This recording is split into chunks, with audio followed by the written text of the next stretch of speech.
You are watching Well Traveled Life with Jonathan and Jennifer, and we are in Belton, Texas at Fire Street Pizza. We are here at Fire Street Pizza in Belton, Texas with Jason and Elise Brumbalow. I'm so excited to be home and so excited to be here. This is one of our favorite places. Tell me a little bit about how this all started, because it didn't start with this. Yeah. No, that's a really good question. It started in 1998 when we got married. And so we dated for many years before that. And I started in restaurants when I was 15. And she used to come up to the restaurant to see me and hang out. So it was like she kind of caught the restaurant life because she was absorbed by the staff that I was hanging with. And so she got to see the background. And somewhere, somehow, we both decided one day we wanted to do this. Okay. We did not know what we were getting into, but we knew that we loved hospitality and we loved using our old jokes on new people every night, and this was a great setting for it. So in about 99, we said, hey, what do we want to do? And we said, we want to do something very different, and we don't know exactly what that's going to look like, but we know the philosophy. And the philosophy really was a place where people can get away from life for a while. And it was not going to be right until people felt like they had a little escape. It had to have that special feeling to where you would want to go and you'd want to, like you said, just unwind. Somewhere comfortable. You can get some food, get some drink, get some entertainment, but not at our house, right? And we did. We practiced. We always had people at our house. We always threw parties and stuff like that. And just because you can throw parties doesn't mean that you can translate that into a business. Right. And I guess we'll kind of talk about how it kind of moved over into the professional side of it. And in our early days of like being married and even dating, I mean, we were broke. We didn't have any money, so we would come up with restaurant plans and designs and menu ideas and all the marketing we were going to do. Since we don't have money to spend, if we could, let's spend future money. What kind of place would we want to spend our money at? Yeah. And I think that's kind of what what it it was. Entrepreneurial window shopping.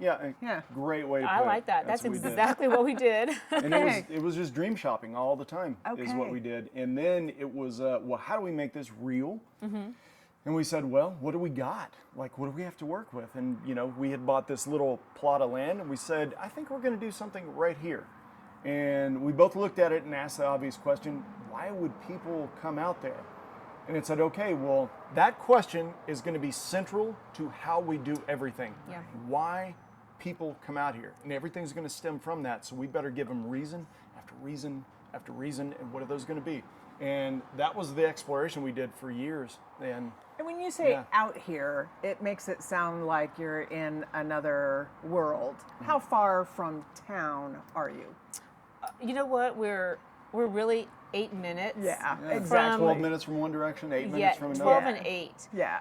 But because we have no other buildings around us, right? Because we're now in a rural area, it gives that perceived. Well, they're not in Belton. Yes. Well, they're not in Harker Heights, and where are they? So it's that perception because we're out in the country. Could not have said it better. That's what we learned is that the thing people liked is that they said, I felt like I took a day trip. There's so many things that we learned that we were doing innately that we really didn't know we were accomplishing that. And that's been one of the best things to try to figure out is we thought in the beginning, pizza, everything was going to be centered around our product, our food. I mean, it's a natural, logical thing, but what we learned from you guys is pizza's the prop. It's the byproduct. The real central thing is the experience. People came out to have an experience. So we said, we need to lean into that. Because that is the big why here. So there's a couple of iterations between that. Like this building was designed, and now if you were to take away the improvements, it is the exact design of a 1950s Texaco station. Yes. Okay, so if you can stand back and kind of see that, that's how it was framed out. So this was going to be an old diner, gas station type of retro doodad, and it was going to be a cook-your-own steakhouse. Was the original. So. Because those were kind of popular at the time. For a very short window, and this happened to be the window we were planning in. So and I want to say, so we were actually going towards a trend rather than, so we were looking at a short-term idea for a long-term investment, and we had to reroute our thinking. Number one. Yeah, we were like, wait a minute, we are following a trend here, and that is not going to take us very long. And that fad died out, and we had to pivot fast. And right during that whole kind of pivot period, well, it was a it's kind of a season in purgatory. We had, well, this fad died out, and beef prices went off the rails, and we were like, we know that we're not good enough restaurateurs to manage fluctuating meat prices like that. Right. So what do? I don't know what we're going to do. Let's just sidestep that and focus on the experience, and maybe the product will come to mind. And when I was in the magic industry, I was traveling the world, and that's where I discovered wood-fired pizza, and that was the beginning of the end. I said, this is going to be the thing, because this area didn't have that at the time. It was a huge vacuum. I thought it was great. We'd all grown up on Domino's and all the Pizza Huts, and I was like, this is a different product. I think people would enjoy. Yeah. Let's try to bring that to the table. So that was where the exploration started in the pizza thing. And we started on the truck because the truck is, you make mistakes on the truck, they're much smaller. And they're much easier to clean up, whether it's a monetary loss Much or cheaper to make mistakes yes, in a food very. truck. And so we did all of these mistakes on a much smaller scale and What's kind a of mistake tested. you made? Yeah, It's experience. I mean, where does success come from? Experience. Experience comes very from first- failing spectacularly.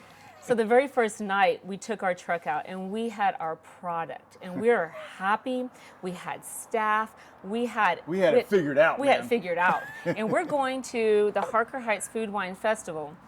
And we were a last minute entry and they're like, great, we've got a spot right here, right by the stage. You're going to be, people are going to be able to see you. We're like, fabulous. This is going to be a great kid. Okay. So we have a register system. And the short story is our register system, we order it from Amazon, we have our register tape, and you need that to print the customer's name, how many pizzas, what type of pizzas. Super easy. Except when your tape runs out, and then you get the Amazon suggested tape refill, and it's a 1/4 inch too narrow. So the very first name does not print, and how many pizzas they orders does not print in the kitchen. And we have a line, and I've got line goosebumps 40 thinking, yards long, all the way into the game yard, and I'm holding these tickets going, boss, I'm the only one out front, and I'm thinking, oh, I can't go anywhere. Like I have Can't escape. I can't escape. It's me. And I blinked out how we solved it. I really can't tell you what magic We grabbed a solution we pen. had. Yeah. And went to the 80s. okay, and I think I just started calling Yeah. the people in line waiting around. I just started calling them, like, is this so and so? How many pizzas did Thank you God order? it was a food and wine fest, so everybody was drank up a little bit. We had a little bit of tolerance there, thank God. And so, and a mistake like that is more forgiving on a food truck Sure. than if you come into a restaurant and then you don't have the customer's order. People are much more forgiving on a truck Sure. than they are when they come to a Absolutely. brick and mortar. Now that was So the front of the house problems. Let me tell you about the back of the house problems. So still that very first night. still first night, and I ordered cooler bags for my doughs. You make all your doughs in advance. We'd spent, they proofed for 3 days. It were perfect. Perfect. And we had them all stacked in these cold bags, and we are out in, what was it, September or November? But it was still hot out. It was Yeah. still 90-something degrees. And we get them there, and I did not know you had to add ice sheets to these cold bags. So my first dough box that I opened up completely exploded and stuck to the top of the lid. So when The I dough, opened it, it was like, and I had one large focaccia loaf of bread in there, and I was like, oh my God, what do I We do? brought- And she looked at me and went, I don't care. Fix it. And I was like, I did. oh my God. And I started I wadding, did. I played that card. I was like, not my lane, not my lane. fix it. Okay. So I got the short paper tape later on that night, but that was his mess. And we had we brought 409 dough balls that night. I do remember that number. It ended up being 6 really big dough balls. Yes, and that I had so to reportion every on single- the fly. And the girl that was with us, that was a topper, and I was stretching doughs, and Elisa's out taking orders. And the girl was with us. She was like, oh my God. And I didn't see what she was doing because I was so stretching doughs, but her hands started shaking. She was like, oh my God. I said, what's going on? She was like, look. And I looked out, and this line is snaking all through this area. And it literally was 40 yards, like half a football field long. And I remember looking at that, and I looked at her, and her eyes were this big around. And I remember grabbing the back of her head and went, work. Work. Do not look at that. It's not there. That's not We're there. just going to do this and only this. And we ended up doing it. And we learned so much that night. We went, okay, well, we're smarter. We're exhausted. But let's do So it better next time. sidebar right now, I don't remember you giving me any bit of support or advice. I think we were like on our own. What could I have given you? I was I don't learning know. as fast as you were. But you know what? I think that says a lot about like the I don't want to say like the trust, but it is like the trust and the knowledge. The I'm like, dynamic that, between you guys? I knew that those blown doughs. I'm like, you're gonna solve that, Yeah. and I knew with the short register. You're gonna. Like I'm she's going gonna to solve solve it that, because yeah. I know I can't pull him off what he's doing, Yeah. Yeah. and I know like this is our total investment right here. This is what we've chosen to make our livelihood. Yeah. And when you realize, when you have that pressure on yourself, like it starts and stops with me, you start making a lot of Yeah, decisions. the critical thinking dial goes way up. We're you going to do. solve this somehow. Yeah. you know. So I think that's so those little mistakes that we learned on the food truck, and that's why we started the food truck. It really taught us a lot about who we were as individuals and what kind of partner team we would make. And we learned early on that we did have to have lanes. Yeah. And that was not just a polite feature, but that was also that's how was businesses. necessary. But that's how successful businesses are. Is you do have your designated lane, and you have to respect it. And we learned that the Yeah. hard way because, boy, we bumped into each other's lanes and we were, like a Venn diagram. We were crossed over and, hey, and then we figured out the hard way. It was like, you're much better at that than I am. And because we had ideas of me being in the kitchen and Elise being in the front, and then, no, it would work the other way. I'm going to be in the front. And then we gravitated to different areas. And it was like, we didn't just naturally gravitate. We slammed into each other a lot, gravitating to those. But then we figured out, like, you're stronger at that. I'm stronger at this. Let's divide the labor and do what we do best, because that's only way we're going to get to goals if we are really streamlining what we do best. So She is a superhuman thinker. I cannot think a fraction of fast as fast as she can. So I use her for that, detail-oriented, being able to see the here and now. I'm too focused on the horizon. I'm too focused on thinking 6 months from now. I miss so many things right in front of me. If I didn't have her, I would hit my face over and over again. So she's a superhuman at making sure today goes swimmingly. My thing is making sure tomorrow goes swimmingly. Okay. But Yeah. I can't do what she does. I mean, it's phenomenal how she does it, but at the same time, she starts falling when she doesn't have projected plans. Like if I don't lay out the brick road, that's where she starts stumbling. But, That's what I was going to yeah. say. I first of all, I when we started this, I respect him and his business knowledge and his business experience. It is a fact. He has much more going into this, than I did. But it didn't matter if I didn't have that skill set. And so what I thought, I really liked working for him and with him, because it is what it is I felt safe knowing, okay, he's had this experience. While I don't understand this, and it really feels weird not to be in control of certain parts, I had to put my faith that he would guide us where we needed to go, making the financial decisions, making the marketing decisions, making the recipe, making the product, the different processes. He could see the overall benefit on the direction we're going, where I couldn't. So I really When you've appreciated got a that. telescope looking at the moon, you're not going to be able to focus on what's in front of your feet Right. very much. And Yeah. she's amazing at that. And it works out really good, Yeah. really good. Yeah. Journalism in high school, journalism class. It was Yeah. it was pretty cool setup. So after lunch period in high school, I had photography, photojournalism, journalism, and yearbook. So all in the same classroom, all with the same teacher who knew us for so long. So we had carte blanche. We ran that entire last half of the school day. This is our senior year, Yeah, so we were together in our senior year half the day, and I pulled her. She was, kind of met her in yearbook, so I pulled her into my world. Hey, and that you want to get on the football field and take pictures with me, and that was my wooing phase, So That was our that's first all I had to move, offer, Jason. man. That was That's all our I first had. unofficial date. And then he took me, then we went to a restaurant, because we've always been drawn by good food. That's all we've always wanted to do. Every time we had extra scratch, we would go out to eat somewhere. And we went out after the football game. He took some pictures, and then he's like, "You want to go to a restaurant? You want to grab some cheese sticks?" Well, I grew up not around here, and I had not had cheese sticks before. I'm a senior in high school. I'm like, "What are cheese sticks?" Say what you will about bar food. My restaurants had the most banging cheese sticks ever. Yeah. So we had cheese sticks and bananas Foster on our first non-date. It wasn't our a first date. unplanned date. work meeting. Yeah, and then but we talked that night. We talked so comfortably. Yeah. We sat there at the table for over an hour, and we just shared stuff. I'm an And it was awkward fun. person, and all of this blah blah is learned behavior. I didn't have to do that with her. Like it was just. Yeah, and that's what I think initially attracted us to each other is how comfortable we just felt without, and then it just fell in naturally, and then so that's how our relationship developed. And then, did you ask me to go steady? Did you like say, do you want to be my girlfriend, or do you want to go steady? Like how bad do we date ourselves? Like how old are we? Well played, really. So what did I say? It was the peanut butter and jelly thing?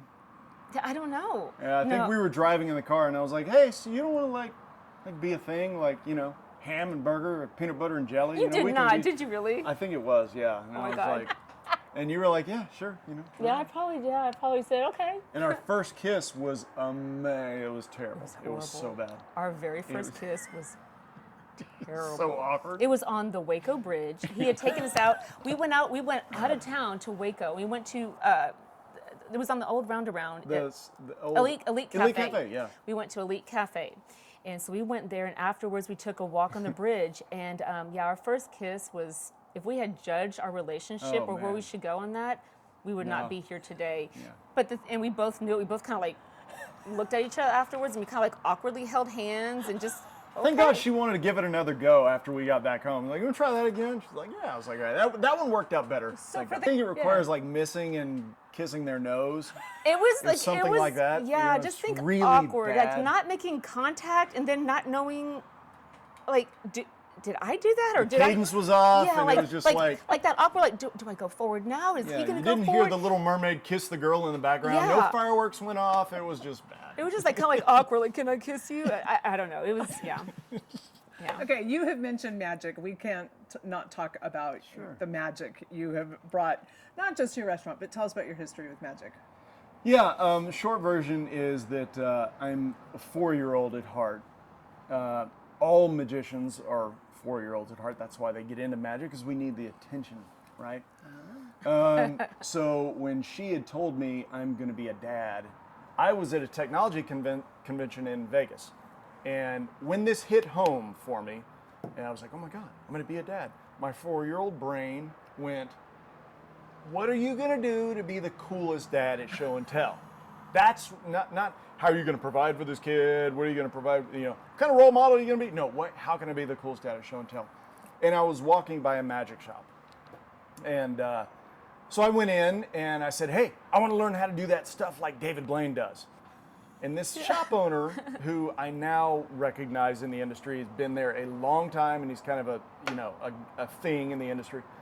And he laughed like, any person would who asked a question like that. And he said, here, take this booklet. And he goes, you don't deserve or are ready to learn any of that. But if you can come back and perform this in a year, then I'll let you into that world a little bit.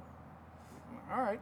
So I did. I was at the same techno conference. I had worked on this particular thing. I went back and I went in, and it was the same guy that was still there. And I walked in, I grabbed my deck of cards. I was like, hey, can I show you something? And he's like, yeah, blah, blah, blah, blah, da-da, boom. And he's like, and I said, ta-da. And he's like, yeah. And I said, you told me to come back a year ago. You told me to come back and show you this. And he was like, I said, remember me? And he goes, I have no idea who you are.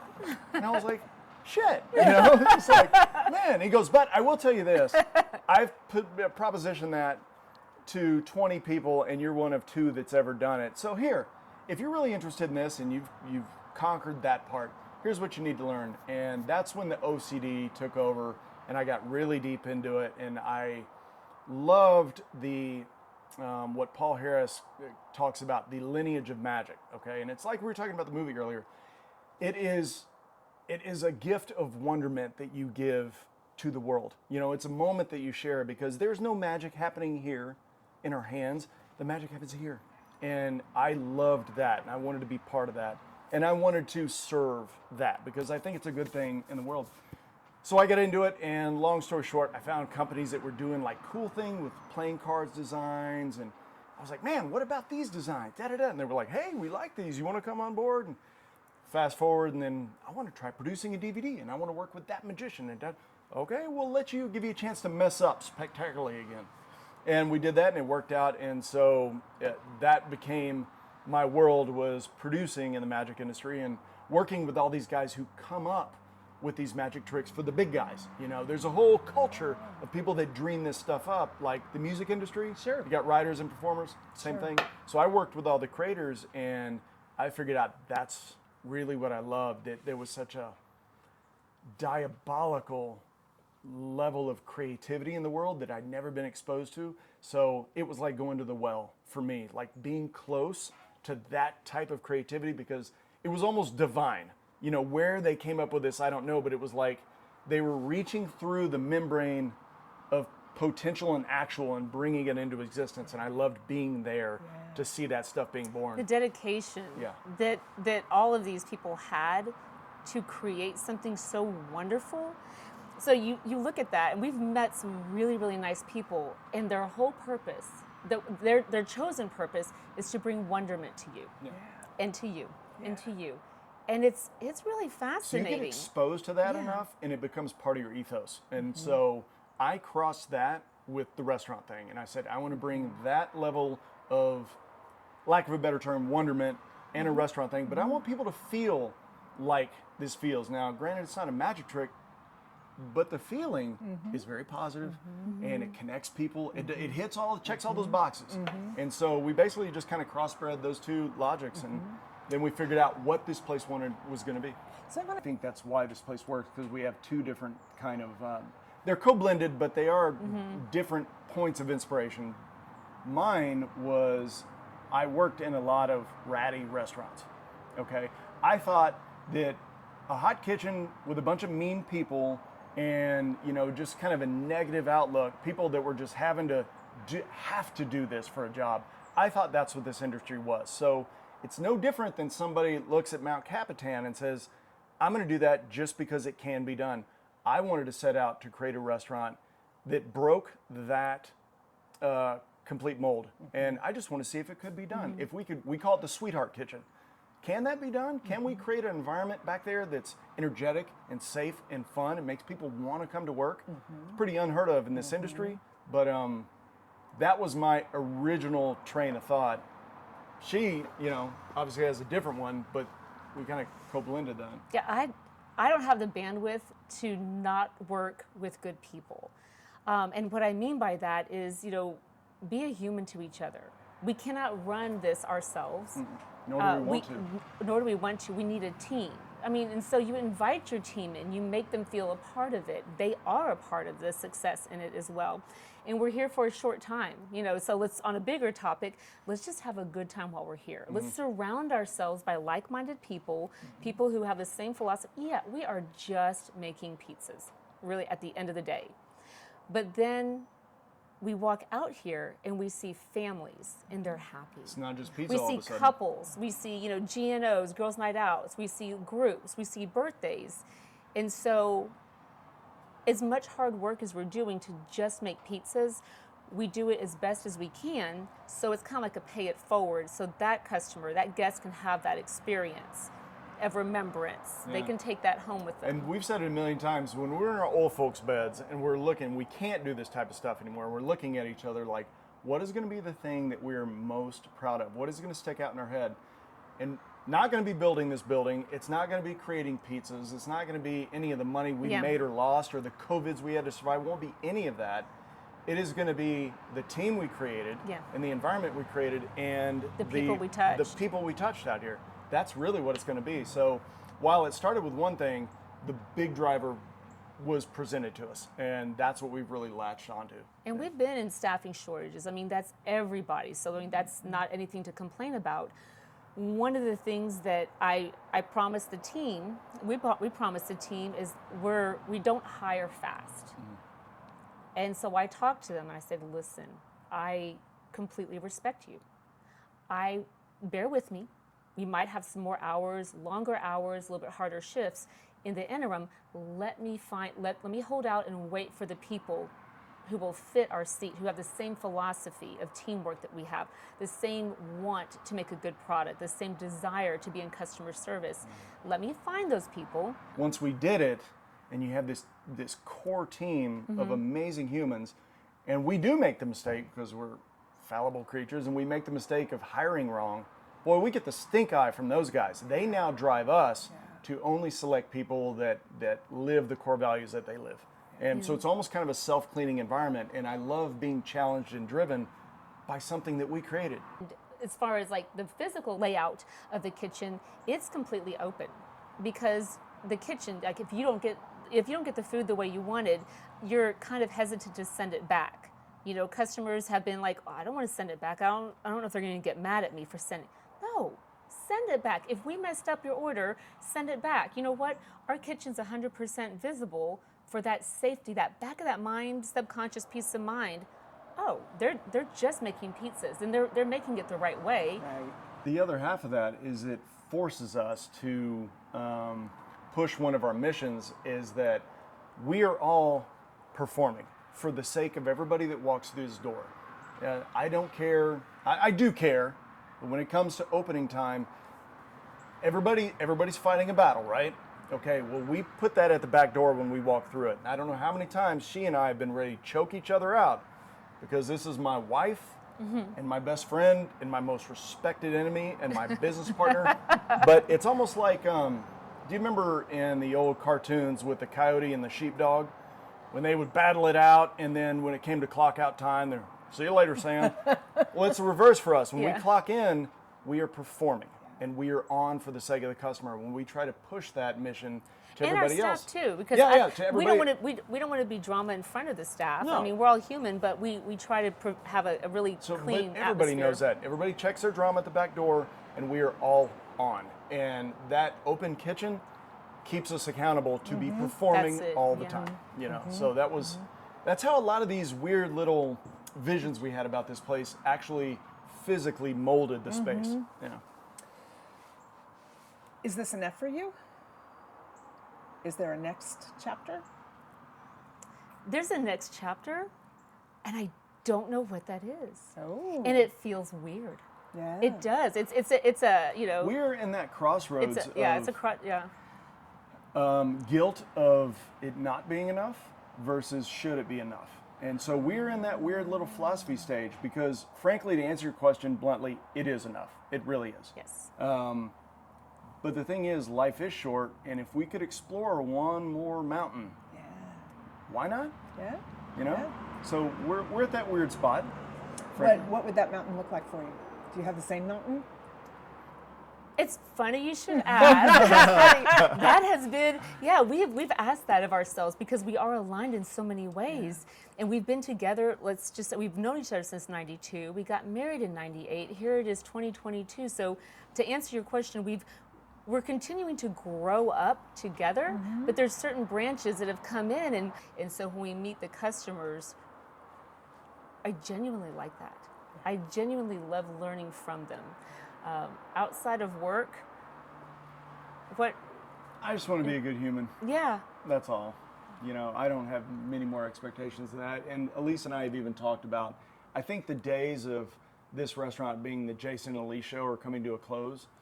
We never did that out of pride or ego. We did it because it was a necessity, because people buy from people, and that's how we knew we could attract people to support those guys. Yeah. Now it's burning under its own fuel. We can withdraw from that because we don't need that. I like being a part of it. I like jamming with everybody and being in the space, but we don't need to be the figureheads of it. That's not a thing that soothes the soul. It's just like, but still being explorers and finding out what next Fire Street will be out there in the world, that does give us a lot of charge. So it's funny, because like, who are we? Well, in a weird way, we have no idea. We're going to find We're out still who exploring. we are, because our kids are also going to be they're of the age to where our kids are now leaving high school, and it's going to be just you and me. We're going to have to figure out a whole new who we are. A restaurant aside, we're like, oh my God. This is such a part of who we are as a couple. That's going to shift drastically, you know? So we're going to find out together. How are your kids involved in your business? They have been amazing. Yeah. As far as kids, mom and dad are going to open a business, and we don't know what's going to happen.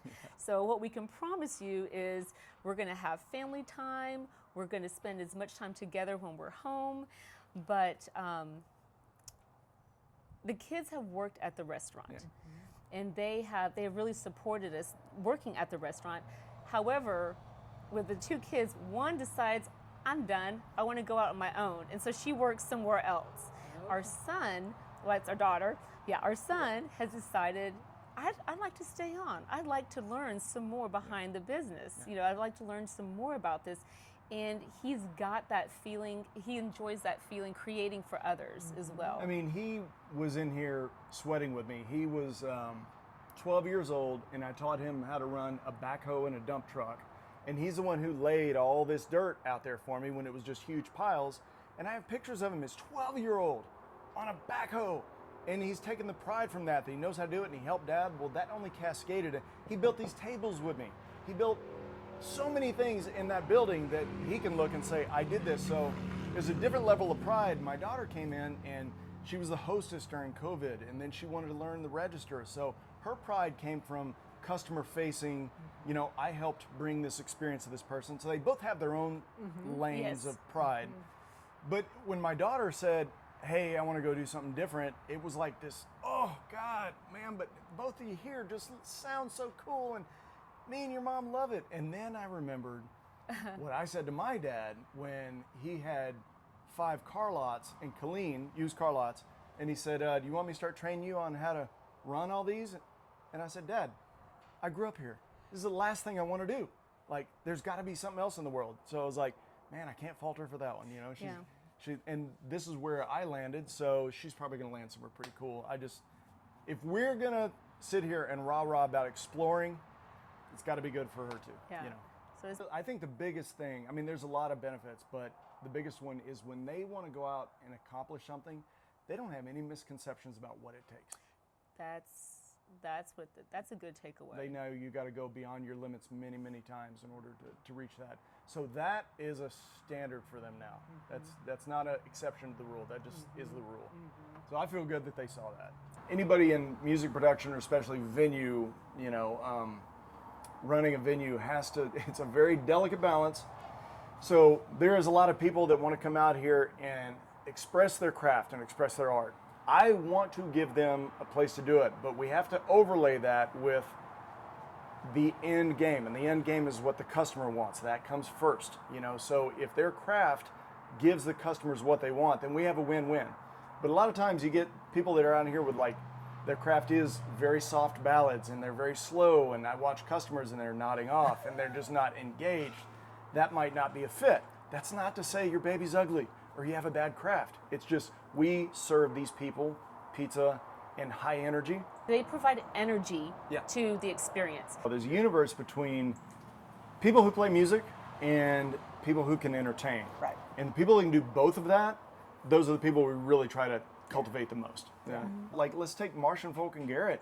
I was untested, unproven, and we were just getting ready to open, and I was begging for people to come out here, and they were asking me the right questions. How many people do you have? Like, what kind of attraction do you have on your venue? What type of marketing do you do? We're just opening, you know, and they're like, I can't go out and play for 2 people. Sorry, it's not worth my time. Garrett was bartending at the time, and I went and, hey, I've got a band. You want to come out and play? Yeah!